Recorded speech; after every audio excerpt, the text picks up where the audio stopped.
We're reacting today to the 2026 High Limit Sprint Car schedule, addressing silly Kings Royal rumors, talking Mike Marlar's new shock package, and a lot more on a packed daily show. Let's go.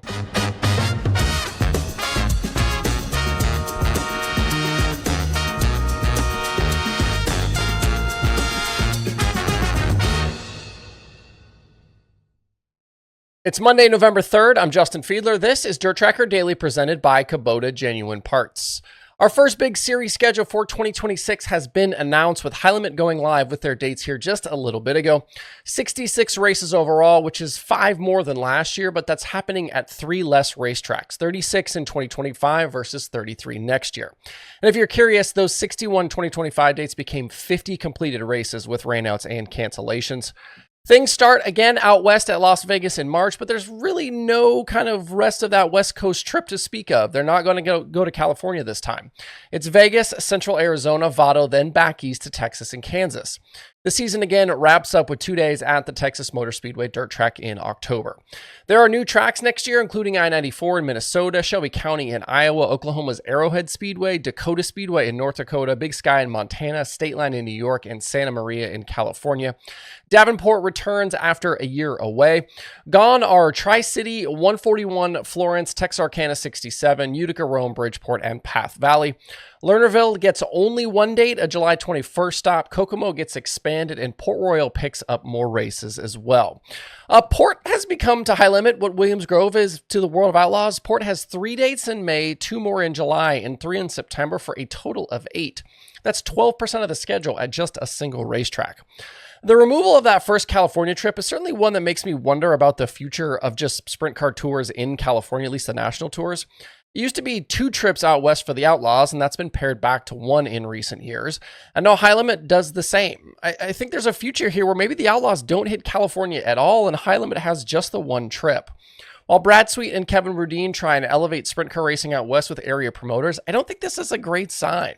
Overall, though, here with the schedule, no major surprises and iterations where necessary. Unlike the Outlaws, High Limit's still trying to figure out what dates and tracks work for them and where they can go and what makes good business sense. If a track that you liked was on the schedule in 2025 and that is now suddenly gone, you can likely assume it wasn't a big moneymaker. I've already been asked today about that 141 date and a local guy winning that race. The series doesn't care who wins these races. It doesn't matter if a local wins, a regional guy, a national tour guy. It doesn't matter. Whoever they write the check to is who they write the check to. You don't decide what races you're going to go to based on who might win that show. The other note here, there are still 4 TBAs on the High Limit schedule.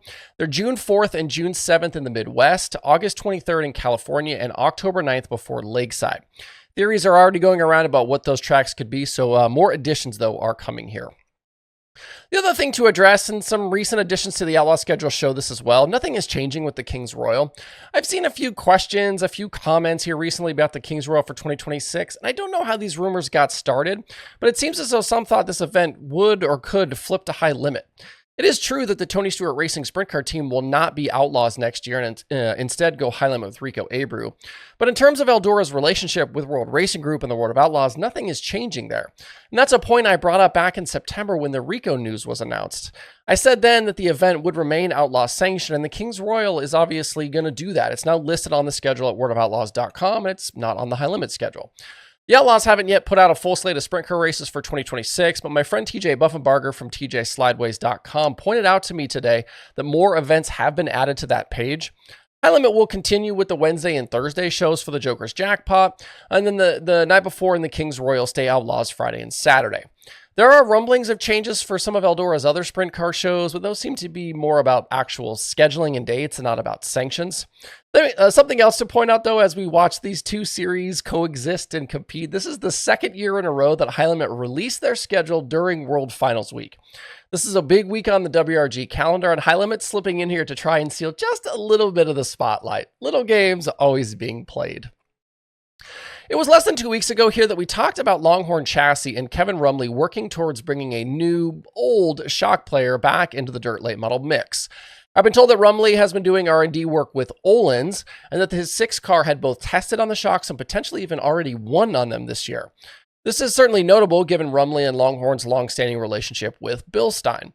Rumley, though, departed his role at Bilstein earlier this year and has been working with Longhorn exclusively ever since.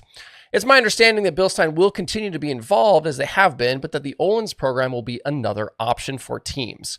And given the reaction I've seen, it seems as though some in the industry already knew this was in play, and it's not Ohlins' first time in the sport. As I said back on October 23rd, Jimmy Owens was a main guy for Ohlins. He won the 2020 Lucas title on those shocks and then continued on them into the 2022 season. In recent days, it's been brought to my attention that the Ohlins project has already spread, though, and other drivers are already using them.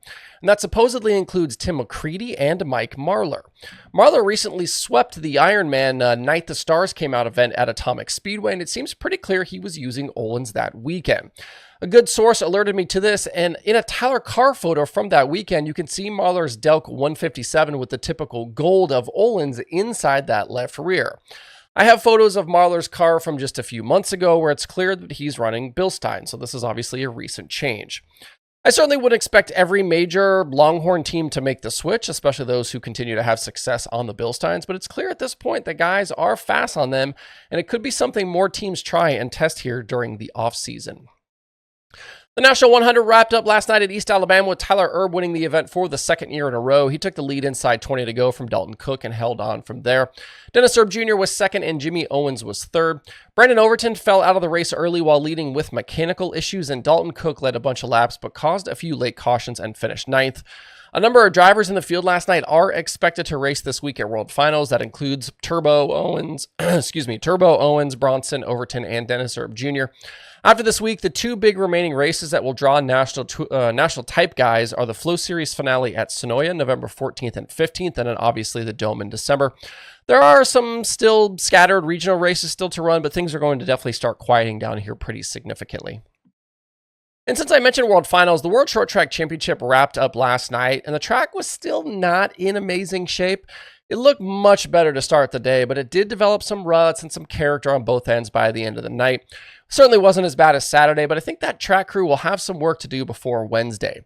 Knock on wood, things look pretty good here all week, so hopefully we don't have any more weather issues and they can get that track into good shape. Real quick before we move on, if you want to make sure you are always in the dirt racing loop up on the latest news, results, and chatter, hit that subscribe button on YouTube or the podcast places. You can also like and follow Dirt Tracker on Facebook. That will make sure you never miss a fresh daily show. Video versions of the daily are posted 5 days a week to YouTube, Facebook, and Spotify. You can also listen on Spotify, Apple Podcasts, iHeartRadio, and at DIRTRACKR.com. Full show transcripts also available at DIRTRACKR.com/daily if you'd like to read the show or if you know someone who is hard of hearing. Everything I've mentioned here, it's free to do. Daily shows are always free to watch and listen to. The next milestone we're trying to reach is 50,000 on YouTube, and we're headed for 60,000 over on Facebook. At Millbridge Speedway tonight, the Xtreme Outlaw Midgets begin their final event of 2025. They'll run tonight and tomorrow as a little appetizer to World Finals proceedings that start Wednesday. If you're in town, you could be at the track seeing racing for the next 6 nights straight. There are going to be some special guests on hand racing midgets. That includes Sheldon Hodenshield and Nick Hoffman. Sheldon will be in a car owned by Stephen Fairfield, and Hoffman, I believe, will be in a Jeff Taylor-owned machine. Sheldon has experience before in midgets, but it's been a few years since he raced, going back to the Chili Bowl. And Hoffman has become kind of a regular at Chili Bowl driving for Taylor, and he's had some good runs there. Jacob Denny will be crowned series champion as he enters the weekend with a massive 358-point lead on Gavin Miller. Denny has won nearly half the races run this season with Xtreme, 10 of 21 to be exact. He's also got 19 top 5s and 21 top 10s. 9 drivers have appeared at every race, and 15 have made double-digit starts. This is going to be the final 2 race nights of a full-time career as well for Chase McDermott. He's sitting 4th in the standings and will transition to just a car owner role for the future. Millbridge has hosted the Xtreme Midgets 6 times before, with Zach Dahm and Carter Sarf winning in 2024.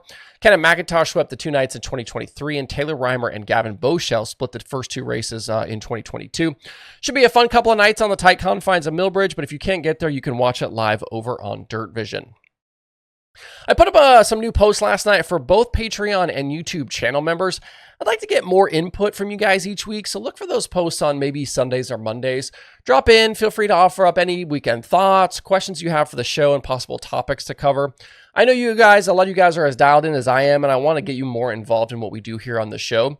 And if you're not already part of those programs and you want to participate, you can join in at patreon.com/DIRTRACKR or hit the join button at youtube.com/DIRTRACKR. Finally, today I had comments and messages yesterday about the Super DIRTcar Series show from Saturday night at Georgetown, including one from series director Dean Reynolds.